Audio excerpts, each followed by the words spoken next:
Welcome to the Heart of Dad podcast. Heart of Dad is a podcast for entrepreneurs who are passionate about their families and business and looking to find more clarity, more balance and more alignment in all areas of their life. Come and join the community at heartofdad.com or on Facebook at groups/Heart of Dad.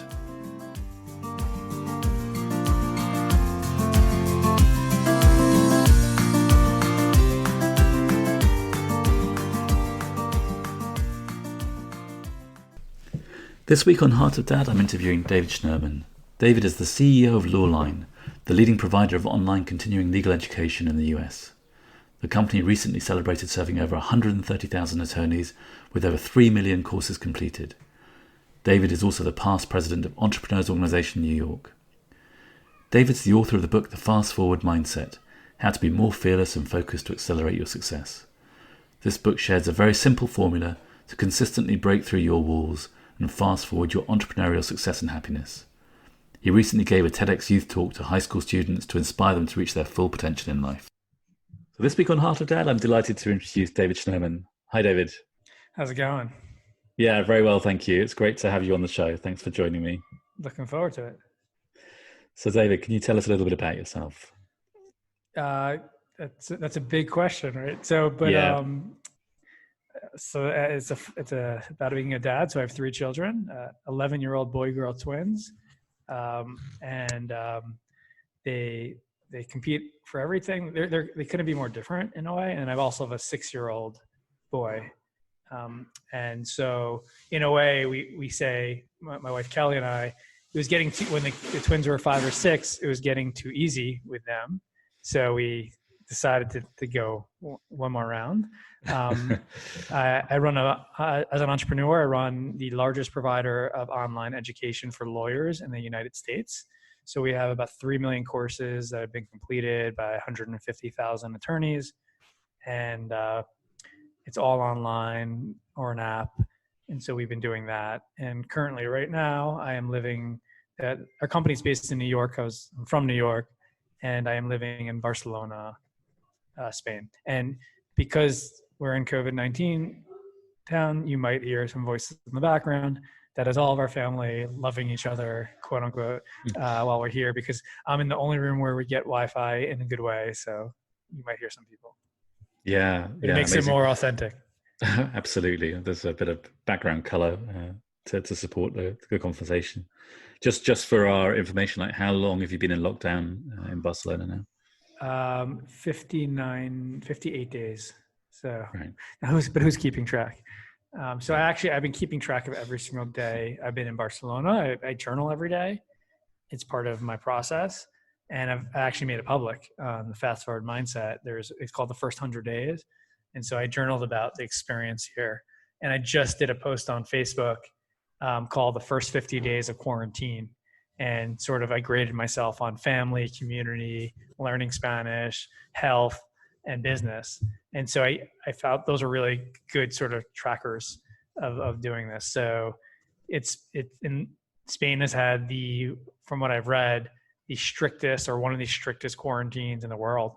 It wasn't until this past weekend that we were actually able to take our kids out. Before that, it was 51 days. Kids were not allowed out of their house. And we were only allowed to go to supermarkets. So now they're allowed out, and we just started to be able to go for a run or some exercise a couple hours a day. So we're still in it. Yeah, that's major. I think the UK is some way behind, and in many different ways. We're not going to go into that for today, but just tell me how it's been for you and your family to be in close quarters like that for 59 days. Yeah, so we're in an apartment in a way. I'm grateful because we have 3 terraces and 2 beautiful views. One of Tibidabo Mountain, which is iconic in Spain. I can see Tibidabo Church right for where I'm sitting right now. It's right past this computer.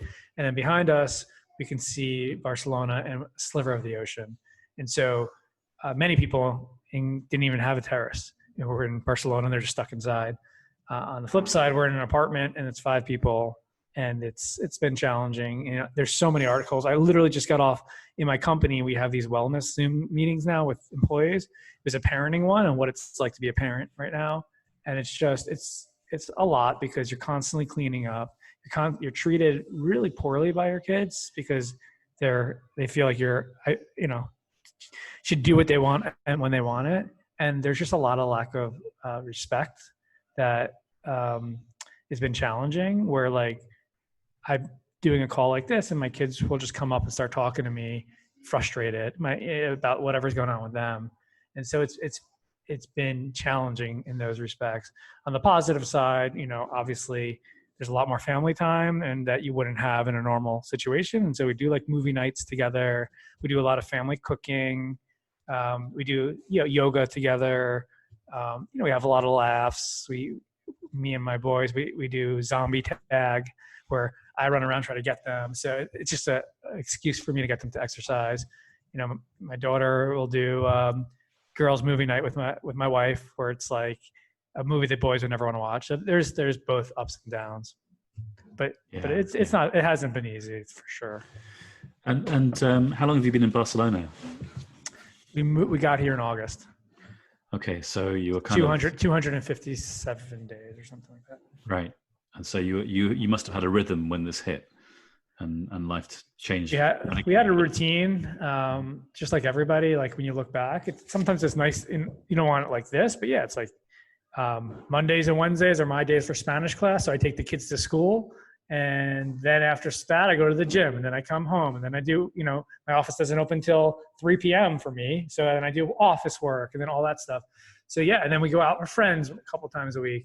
And now in a way, for me, life is simple. It's like I put a lot of my energy on exercise because I knew I couldn't get out of the house. So I started walking 10,000 steps in circles in my apartment and other things like that. So creating different routines, routines are meant to be broken, but they also can set you free. So I've made sure as a family, we have a calendar of the routines that we should follow. Like when is supposed to be family cleanup time, when is no screen time. But just because we have that doesn't mean we follow it to the T, because there's a point where if your kids aren't listening, you have to make a decision. Are you going to keep screaming? Or are you going to just remove yourself from the situation so you don't get more upset? And that's what it's been. So it's been very heightened, being inside like this, as everybody has been. I can't tell you how many articles I've read about parenting right now, and give yourself a break, parent. Like, this is not normal. Where are you on the spectrum of, when I talk to dads, there's kind of those who are very caught up in their work life. Sometimes they have that longing or yearning to have more family time, and those who are kind of, then right in so much family time, think, geez, I wish I had more time for myself and my projects and my work. Where do you find yourself in that spectrum? I feel myself, I'm in a good place. I run my own business. I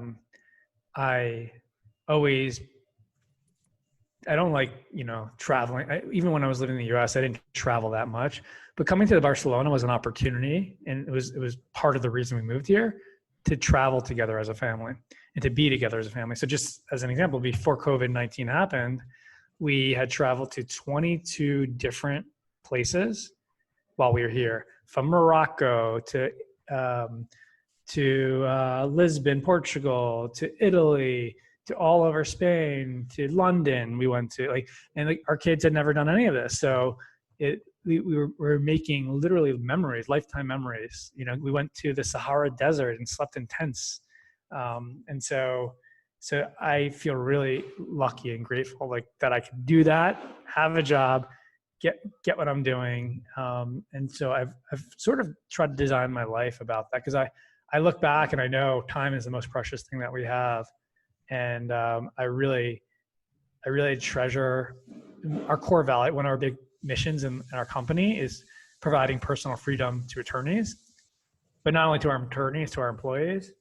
And I've always recognized that personal freedom is the most important thing to me. And spending that quality time with your kids at this age is part of it, even if they can drive you a little bonkers.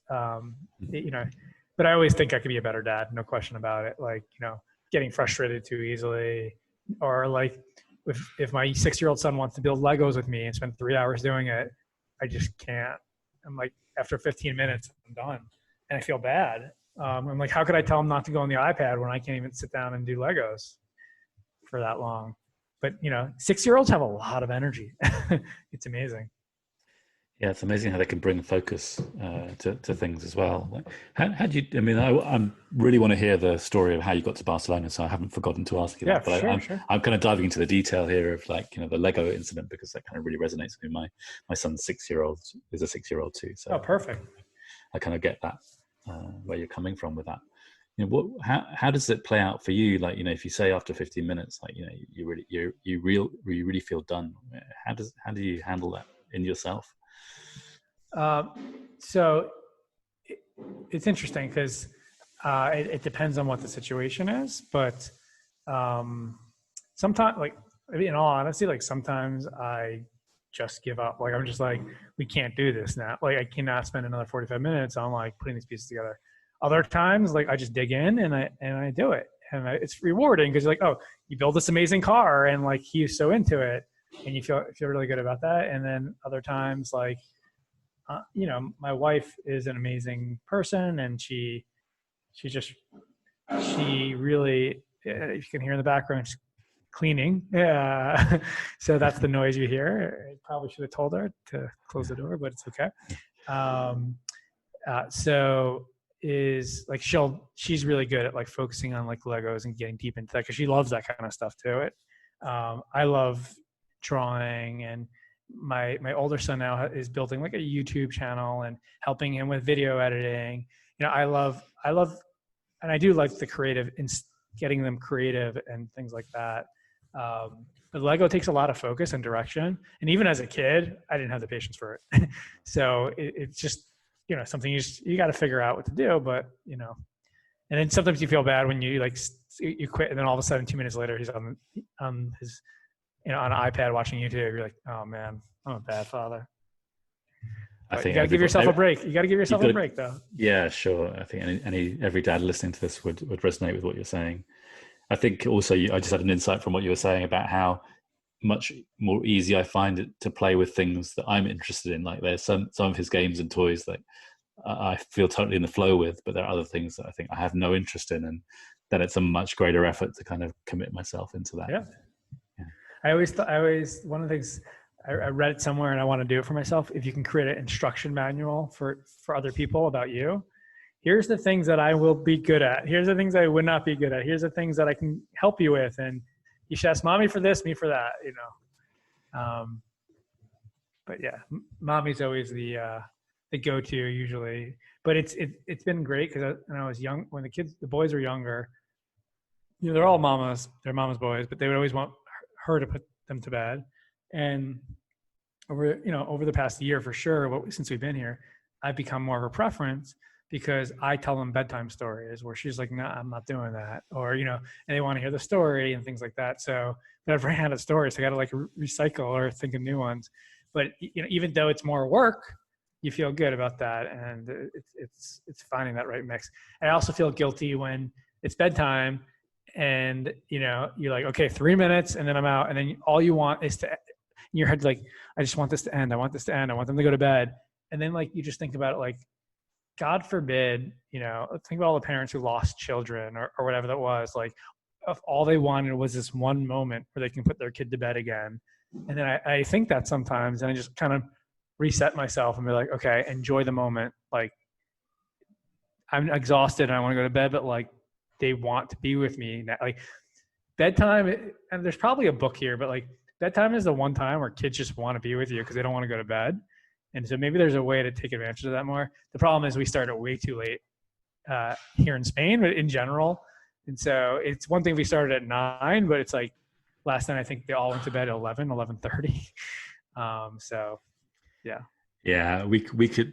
I mean, this resonates with my life at the moment as well. We could record a podcast just on bedtimes with kids. Oh, there's a book. I might let it, I don't know if I can curse on this. Yeah, go for it. Yeah. It's just called "Go the Fuck to Bed," and it's a bedtime. It's like a bedtime storybook, and it's like really hilarious. I'm like, if you can like read it, it's not meant to read to kids, but it's like, Johnny said, you don't need more food. You're not hungry. Just so it's pretty funny. It's like a coffee table book. Yeah. That sounds like my life already. So, tell us how you found yourself in Barcelona. You've given us some pointers there, but I'd love to hear a bit more about that. Yeah. So it started probably about 5 years ago. We actually, maybe it was longer now, but my friends lived abroad in Hungary, in Budapest actually. And before our youngest son was born, our twins were 5 years old. So I guess it was 7 years ago at this point. We actually met them. We traveled abroad and we met them in Barcelona and did a week here. And we really liked it. And I kind of said it in passing at that moment, someday I could live here. But you say those things, those never come true. And then a couple of years later, I'm in this organization called EO. It's just entrepreneurs organization. I'm the past president of the New York chapter. And I remember telling somebody about how I wanted to do this someday. He's like, actually, I know somebody in our chapter who just lived in Barcelona for 2 years. And so I ended up talking to him. This is about 5 years ago. And he was telling me about it. And there's a local entrepreneur organization chapter here. And so the next 2 or 3 years, we just kept talking about it. I'm like, okay, next year. And then about 2.5 years ago, I started, or maybe a little longer, started working on a book. It's called The Fast Forward Mindset, which was published last May, actually. So we're almost getting to 1 year. And the main focus or the main point of the book is in 20 years from now, when I look back on my life, I want to make sure I look back and I don't have any regrets. And the main thing was I didn't want to have any regrets from the story that's in our head of who we are or what we're supposed to do or what we, supposed to have or impact we're supposed to have. I wanted to make sure at 60, I wasn't thinking the same thoughts when I'm doing them. And so I spent a lot of time researching and I actually journal all the time, reading all my journals, talking to top coaches. And I came up with 2 answers and I created a framework around it. Number 1 is you have to be as fearless and as focused as you can be. Not actually what you achieve, but just that actually you act more fearless and focused. And I put together a framework on how to do that. And number 2 is you have to focus on the impact you want to have on others versus the achievements you want to have yourself. And so the 2 things that I've always, the last component is, it's a long answer to a question, but it's an important one because it's a big move here, is 3 years ago, Kelly and I or 4 years ago, we were struggling with the kids. And we found this book called 3 Questions for the Frantic Family. And written by Pat Leccione, who also wrote, I think, 7 Dysfunctions of a Team. And one of the things he said is create a mission statement for your family. And we actually worked with our 6-year-olds at the time to do that. It was something like, we want to respect each other, have fun, grow, eat healthy, and experience life through travel. And we wrote this down. We kept looking at it year after year. And then finally, when I wrote the book and I looked at that mission statement and I've been talking about Barcelona for a year, I said, look, I know if I want to be as fearless and focused as I want to be, and I want to impact my kids, change their experience, I need to go through with this or I'm going to have a regret in 20 years. And I wrote this book in the framework to make sure I lived the life that I wanted. And if I could, hopefully, if you read the book, you would too. And that's the story, how we ended up here. Mm. So you had that vision and the seed was planted quite some time ago. You've been doing this research on the fast forward mindset and thinking forward about how you want to have lived your life by the time, 20 years down the line, you want to look back and say, these are the things I did. How did you bring your family along with you in that journey? So my wife and I always loved travel. So we were both we went to before the kids, we would travel to South Africa, to Greece, to different areas. And we've always said we want to travel our whole lives. And, part of that, probably what I thought that meant was once a year, we'd do a big family trip and go somewhere. And then maybe what I thought it meant was when the kids are in college and we're on our own, and then we'll, do some more travel. So my wife was, sometimes we argue whose idea it was really to come to Barcelona. And amazingly enough, the twins we timed it. The reason we were able to pull the trigger, they were going from elementary school to middle school, so they had to leave school, go to a new school anyway. They were very excited about it. I was shocked, actually. They're excited about learning a new language, going to a new area, for the adventure of it. And my 6-year-old, he had a friend who just went away for a month in school, and when we told him we were going to Barcelona for the year, his response was, "What's longer, a month or a year?" And I said, "Don't worry, just come with us. You'll be fine." So yeah, they were all on board, and they're loving it. They're loving it. I was going to ask you, what's the reality been? How they integrated into life? So we go to an international school here. 50% are international from all over Europe and the world. 25% are from Spain, and 25% are American. And so they've met so many friends like from different areas of the world. Like I used to think Europe was far. Now I realize or I used to think because you spoke a different language, you must have different beliefs or culture. And like people are people. Like we all just want the same thing, and so that was, as simple as it sounds, was super eye-opening for us. And then two, there's a really strong expat community in Barcelona. I'm sure as all over like big cities around the world. And so expats make friends with other expats really quickly because we're all here alone and we're trying to meet that. So right away, we had like 14 different couples like we connected with in different ways. And so we built a strong community really quickly. And my daughter said to me, I asked my daughter like how it's been. She goes, "You know what? I thought it was going to be a lot harder than it was. They come here." And I'm like, "Yeah, me too." I'm like, "So what does that teach you?" She's like, "Well, I guess other things that I think are going to be really hard might not be as hard as I think." I'm like, yes. Brilliant. Lesson learned. Yeah, brilliant realization. And she still stresses about schoolwork every minute, but that's fine. Yeah. And I'd love to hear about kind of what you've had to do with your business. You've built up this very large scale, high impact attorney training program organization, and now you're running it from across the pond. How's that been? So last year I was the president of Entrepreneurship organization in New York, and while I was in New York, it took a lot of my time. It was a very rewarding leadership growth experience. And but even before that, and it's I talk about it in the book a lot because a lot of the book is about my leadership journey, growing Lawline, and a lot of the self-doubts I had about doing that, and a lot of the struggles. And one of the struggles I had over the years was I kept going from one CEO to the next chief operational officer to the next chief operating officer, until finally I hired an executive coach and we built a leadership team and a structure around that. And more recently, one of the things that I did was build a framework where I'm the visionary in the company, and then I have somebody who's the integrator who really runs the day-to-day and like helps take my visions and integrate them in, versus me giving a million ideas to everybody. And so it's allowed me to get out of the day-to-day and focus on moving us forward versus the fires that potentially happen. So in some regard, being in Barcelona, I'm 6 hours ahead already. I mean, I'm in the future. So, I mean, imagine what happens. I can move to Australia. It'll be 24 hours.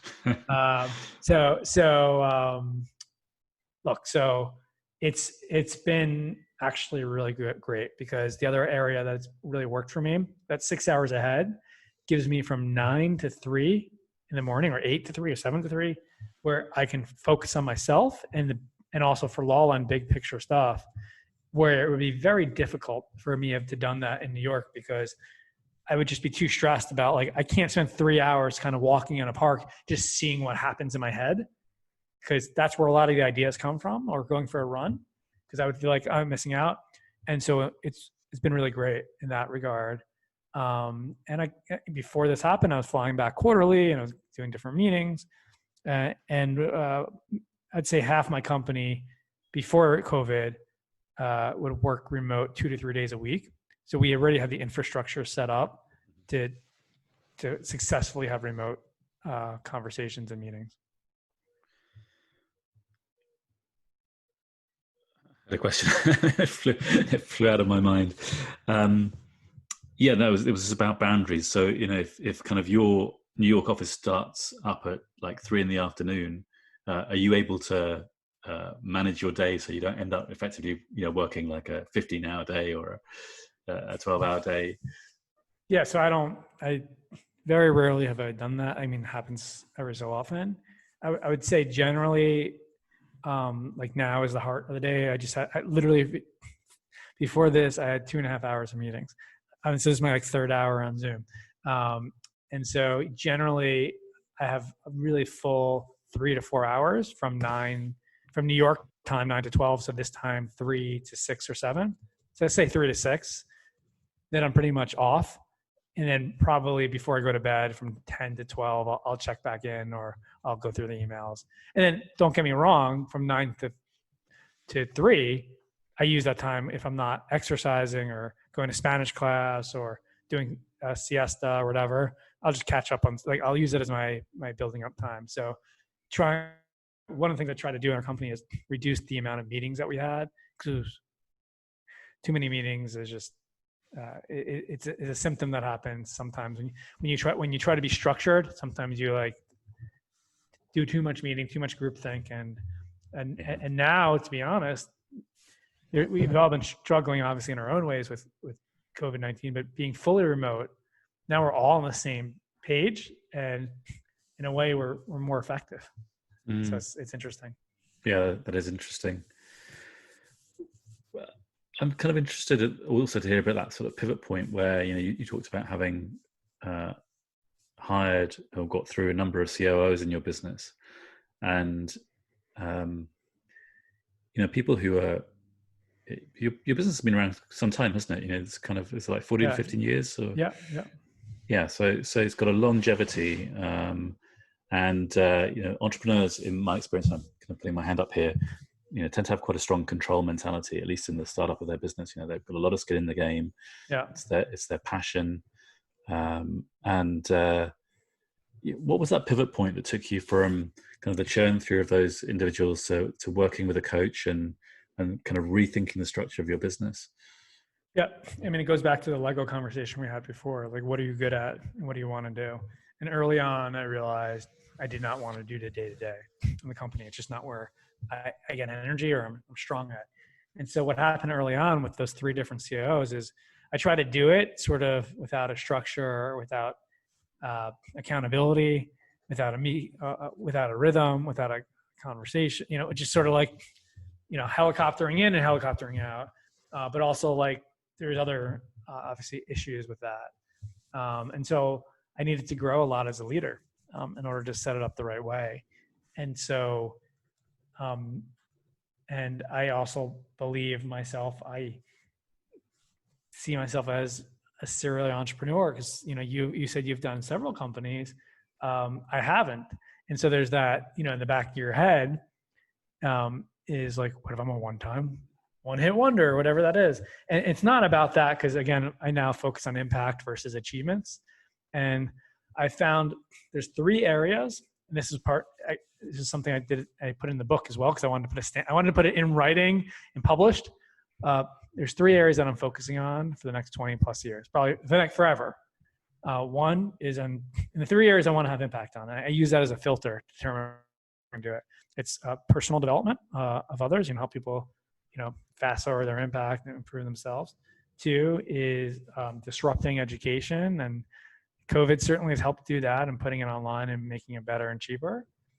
And then 3 is sustainability, really focused on sustainable foods, plant-based foods, and sustainable energy. And those are my 3 areas. And I use and that's when I say I want to build more businesses or invest in more businesses, I just feel really good to know I have that's my calling card. And I'm trying to, one of the things I want other people to do is, figure that out. What is their 20, 30 year areas where that will be their filter? So when someone is like, oh, do you want to invest in this restaurant? Like you can triple your money overnight and it's going to be amazing. You don't have to think about it. You're just like, no, unless it's a vegan restaurant or plant-based. And you're like, well, that fits perfectly because I want to help, do that. And it's been really helpful for me in saying no to things. How did you get there, David? How did you get to those three kind of powerful areas of focus? Yeah. It was in my growing up. I didn't eat meat until I was 18 years old. And then I started eating meat again. Then I stopped when I was 30 and I started running marathons and became a plant-based eater. But all that time when I didn't do it had nothing to do. It had to do with more. I was just grossed out by it. And then when I started like actually becoming in my 30s, researching it and like seeing what factory farming was and how animals are treated and what it does to the environment, like there was no going back for me. Like it was just like, this is not sustainable. And you're seeing it in many different ways. So it was, that part was just who I was. Personal development. I literally am a self-help addict. It's, I call it a Shah. I knew from the 20 years ago I was going to write a book, and I'm going to write more books because when I have knowledge, I have to share it. So to me, doing podcasts like this, sharing knowledge, putting it out there, it's in my bones. I couldn't stop myself if I wanted to. And so that was clear to me too, because that was who I am. And the third part is disrupting education. It's just like, we all know and it's becoming clearer now. It's like when you're paying 50 grand for a university and then like it's all online. You're like, wait, what am I paying for? And like that, so much people go into debt, and like the 100-year-old model of everyone sitting and listening to a teacher, like everybody knows it has to change, and it's going to. And I believe it too. I'm my business in education. So, and having 3 kids and going back to the parenting side is I've been saying this to my wife a while. I never want to send them to college. I want something better than college, something, $200,000, $300,000 more for what? Because I don't believe diploma means anything anymore. So I've always been a fan of lifelong learning. And so I guess for me, I was kind of lucky because those 3 things are so deeply ingrained of who I am as a person. And I'm passionate about them, and there's business opportunities.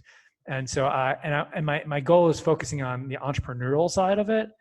Not that I won't do nonprofits or anything like that, but in order to motivate me, I like the challenge of selling and building. That's cool, like productizing something. And so that's where it is. With that said, let's see what happens, but at least, and by the way, this is over the next 20, 30 years. So I gave myself a really long goalpost with shorter areas, so I don't feel like I have to do them all at once. And so it's a work in progress, but that's how I got there. Yeah, amazing. Love that story. Just coming back to one of the elements, the self-help piece, what were the formative experiences in your life that got you interested in, the personal development side of life? It's funny because I look at my son now, who when 6 or 7, like he would just watch YouTube videos all day. And when I say YouTube videos, he was watching like the Roman times, how they built castles or just different things. Like he just loves learning about stuff. And if I had YouTube when I was a kid, I'm sure I would have been doing the same thing. So in a way, and like I used to like read books about UFOs and spaceship and how to fly. And my parents would tell me all that stuff. And I would know every plane like all the plane crashes that happened because I was super into planes. And I always loved nonfiction books and biography. So I think innately I just kind of like that stuff. Where things started like fast forwarding a little bit was when I read the book. This is, I think in college, Rich Dad, Poor Dad by Robert Kiyosaki. And while I loved the book, it inspired me to want to be an entrepreneur. It didn't tell me anything about how to start a business. And so where things started changing for me was in law school. I sort of got sick of just reading books. And this is before podcasts were a thing. I actually started a cable television show in Manhattan because YouTube had just started that year. And I interviewed so many entrepreneurs to find out how they started their business and how they got there. And it was actually, that's why podcasting is so popular, was doing those interviews has led to all my success from there, because not just from what I learned, but from the people that I met and the relationships and the connection. That's how I met EO. And EO has brought me so much value in my life. It's kind of interesting how all that happens. And it hasn't stopped. I wrote a book. I work with coaches. I do like for me, podcasting is as much as benefit to me. Cause like when I have to tell you all this, it's like I'm formulating the thoughts in my head, and it's like sharpening a pencil. And so by the end of this, I'm like, oh, okay, that sounded good. That I need to work on a little bit. And that, I'm sure you know what I'm talking about. Yeah. Brilliant. Some great nuggets there. What about your relationship with your dad? How's that formed, both you as an entrepreneur and you as a dad? What's been the impact of your dad in your own life? And again, I'm super proud of this. Like, it's a big part of my book as well, because my dad's been a huge mentor to me.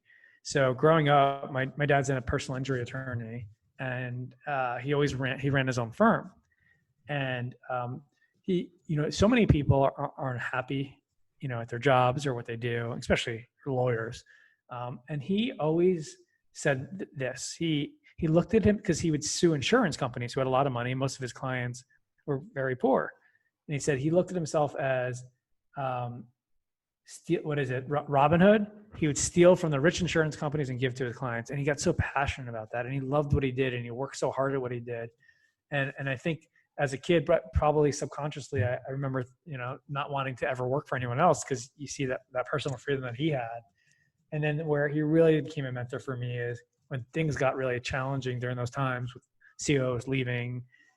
He was just there as somebody to give me guidance and his experience and to share. And he's super smart at this stuff, and he has really good senses. And so to this day, like, we talk all the time about business and ideas, and he's a great entrepreneur.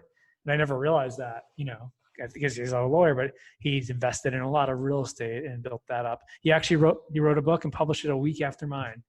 And it's funny, because he's accomplished a ton. It's called I Can, I Will, I Must. And essentially those are the three, what he says to himself every day to keep moving forward. So again, like I said, it's sort of in the blood, like in nature versus nurture, like that. He got that. I got that. My son, I see, has it a little bit. So it's always been good. Look, as a kid, there was no bad relationship, but he was never like the, let's go. We were never really like a sports family. We didn't go to we didn't have a team that we loved. We weren't hardcore in that area. He was working all the time, because, especially when he had trial. So it was really more with my mom and things like that, but nothing that, it was fine. It wasn't a big deal. So it wasn't like we had that close relationship. And sort of similar to you, I wanted to build that with my kids. And to some degree, I think I have. In some degree, I'm like sort of like what your dad has done. Again, not in a bad way. Just you have this vision of like you're best friends with your son, and we're all you're telling him jokes and he's laughing. He's like, "Yes, Dad, I'll do whatever you said." Like you almost like you're the Navy SEAL who's like the big strong guy who like the kids just admires. And it's funny because sometimes you're like, my kid doesn't admire me at all because he doesn't respect me. But then like somebody asked my son what he wants to do someday. He's like, well, I want to be a lawyer and an entrepreneur, because all that stuff. And also I think he said a neurosurgeon or something like that. But like the fact that he wanted to sort of do what I've done and be what I've done, like without even like saying that to me, makes me feel like he's internalized like what my dad does is pretty cool. And like, I want to do what he does because it seems to be working. So I don't know. That was a nice kind of like, pat on my shoulders. Yeah. A lovely compliment for what you're doing as a dad. And I feel like I'm talking a lot about Josh versus my daughter, Layla. And I think she is, she has like a lot of like her mom and things like that, but she's such a good, like, she's a gymnast and she's so sweet and sincere. And like, she loves being creative and doing like TikTok videos with her friends. And now like, I don't know, maybe it's quarantine envy or this crazy because Josh wanted to start a t-shirt company. Now she started designing a shirt. Now she wants to sell t-shirts and things like that. It's like, she told, like, she comes up to me like, I want to sell t-shirts. Daddy, can you build a website for me? And then it was like an hour later, it's like, is it done? I'm like, what? Yeah, there's a massive learning process there. One thing I wanted to ask you, and maybe you've spoken to it already, I really love your story about how you got into personal development, that kind of pivotal moment of reading Rich Dad, Poor Dad, already having an interest in the world, you had some kind of deep passions. And I don't want to stereotype too much, but to me, like, entrepreneurs fall into two categories. They kind of come into the category of, well, something happens in their life and they go, I'm going to show you, I'm going to show the world, like, I'm not going to be beaten, or, I have that kind of formative experience that is going to push me back into the world. For me, there was always a kind of a dad approval story going on. Like, I really wanted approval from my dad, and that drove me in a sense for a long time unconsciously. And then later, I saw what was happening, and it kind of shifted our relationship and my motivations for doing things. But just wondering if there's an element of that in your story. Is there a kind of a rite of passage, or a feeling of wanting to overcome something that's driven you as well?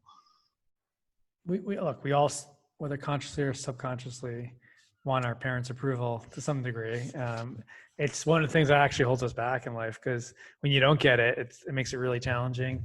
But I think writing a book and then being open with my dad, like, he used to have a lot more power over me than he does today. And then again, I'm older now too as well, but like, he's pretty persuasive. But like, I get when he's looking out for like what he wants versus what's best for me. And so, I think, I don't know, I've always been focused. I've not really had anything to prove. So I can't relate to that. I just wanted to control my destiny. And I felt like entrepreneurship is the only way to do that. Like, I never did well when I had to be somewhere because I didn't want to be. And that's why, like, being in Barcelona has been so free for me, because even if it was my company, I would feel guilty mentally if I wasn't at the office when everybody else was, even though, what am I doing? Just staring at a computer because other people are here. And so the power to be able to do what you want when you want is key. But really, ultimately, I want to have a big impact. And I think if you look to society and history, unless you're in politics, as an entrepreneur is one of the biggest ways to have an impact on the world around you. And we have, and I want to continue doing that. And the fast forward mindset is not about doing things faster. It's about fast forwarding your impact. But in order to fast forward your impact, you have to do more. You have to experience more things. You have to go to Barcelona and live there. You have to try doing something that might fail. Or you have to do a podcast. You got to learn a new language. And each one of those things. So right now, I just think, because sometimes you get caught up in the game. It's like revenue growth. And in a way, I'm caught up in that rat race too, because it's a big metric that you look towards. But we're all like, I think COVID, we were talking about this the other day, has given us a wake up call as a company. Like, our mission is to support attorneys, helping them grow in their practice and grow their practice, like during COVID and afterwards, because a lot of them are suffering right now. That's a great answer. Thank you. I just wanted to explore with you that if you can cast yourself back, to when your twins were born, because I guess your Lawline was like 3 years into trading or so around then. Yeah. So I don't know, my experience of building a business, like in the first 3 years, were really, really tough. And to have not just one child but two children, come into your life at that point.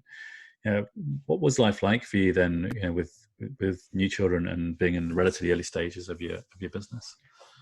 Well, I remember thinking early on, thank God this is my company, because I was not sleeping at all with twins, because we were both up in the middle of the night, and I would literally sleep through the morning. Like or having an employer who was like now, like parental leave for fathers and mothers is more common, but back then it wasn't. So it was super tough in that regard, but I had a great team and I still have a great team. And so I just felt like I can, I just sort of turned it off for a month or two and just, it's not rockets, we're not saving the world. We're not curing cancer. We're doing something important, but like, I knew they can do it well without me. So I was able to sort of step back a little. That sounds like a really important decision. how was your mindset? Were you able to let go of the I didn't have a controls? choice. I didn't have a choice. I wasn't sleeping. Look, this is maybe a 3-week period where it was really bad, but it's sort of like now when you don't have a choice, when you're up against the wall, you have to rely, you have to help. You don't have a choice. You just say, look, do it, help me. And I think those have been some of the most important times that we realize when we have to delegate, when we have to trust other people. They might not do the job like you, but they might even do it better or different. And even if they don't do it as good as you, it's okay. Like that does ever, I don't know if you ever heard this saying is perfect is the enemy of good. My 6-year-old, well, literally now when he's doing all his work, if he doesn't like have the perfect story or get the dot in the right place, he gets so frustrated and he wants to delete the whole thing he did because he's not perfect. And I'm just like, I don't know I don't know what else I can do to like say, look, just get it done good. And I've never had a problem with just good. Like I'm okay. I'd rather get more things done and have it good than having things perfect all the time. Sounds a much easier way to live life, for sure. And what does the future hold, David? You're in Barcelona for a year. Do you have a vision for where your family's going to go? You're going to go back to New York, or do you have plans to carry on your travels around the world? Well, so obviously the world is a little different than when we got here. So we're gonna wait till June 30th to see where the world is at, and then reevaluate if we're going to New York, if we're gonna do something else, stay here, and figure that out. So I'm going to be flexible to what is needed for the family, and that's going to be most important. Do you see your business going back to how it was, or are you going to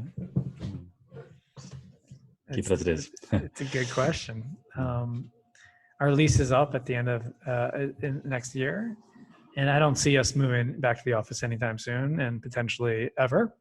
And I know that might be tough for some people in the company, because it's hard to say that now because you're antsy and you want to go back.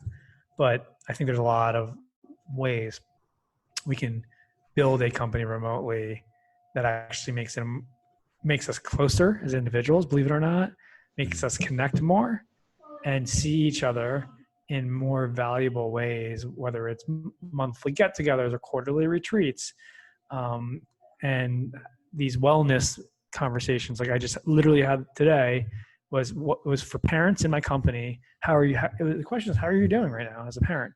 And we all just kind of shared that. Like, I don't know, it just like be a tough thing to do, like in the middle of the day in the work, and then work. Like you can't just like take that cap off and be like, okay, let's talk parents when you're seeing everyone else run around crazy. I totally agree with that. And there's also a kind of emotional safety of being behind the screen, even if there's connection, right? So it's kind of, I think, in an office environment. Interesting. No, it's interesting. Yeah. And the other thing about being on the screen is at the end of this, like we're going to forget like that we didn't meet each other in person. It's like, cause we're talking, and one of the reasons I love doing interviews is when someone's asking you a lot of questions afterwards, people would like say to me, wow, that David, he's really a great guy. And why do they like me so much? Because they were talking about themselves the whole time and you're asking them questions and you're listening, but I was truly interested in the same thing. So it's like, you feel connected to somebody, even look, it's not the same, but it's certainly pretty close. Yeah. So, but in some degree better. I don't have to travel to London. You don't have to travel here. It's like, or even if you're in the same city, 2 hours, going on the metro. Look, it's not going back to what it was anytime soon. Like, I don't know. Look, some people are hardcore here. Like, I'm never wearing a mask. I'm going on the subway tomorrow. I'm doing I don't care. And they might be right, but I don't think a majority of people are going to have that mindset for a long time.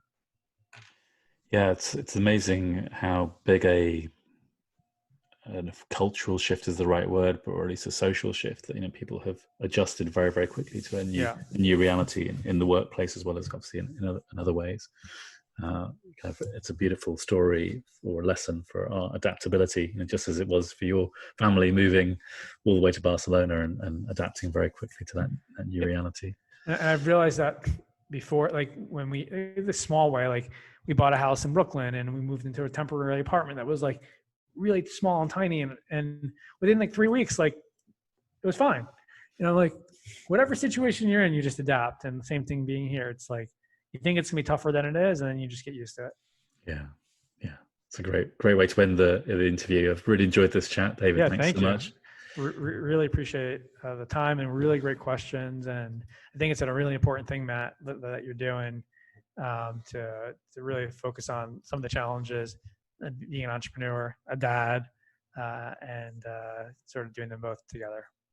Yeah, thank you. I've really loved how you've shown up for the interview, David. And we'll put some links in the show notes. But if people want to find out more about you, where can they go? Sure. LinkedIn is one, but fastforwardmindset.com. My book's on there, my profile. You can connect with me there. And just Google my name. You'll see many things out there. Fantastic. Well, it's been great connecting with you. Loved our conversation. Awesome. Thanks again. Thanks a lot.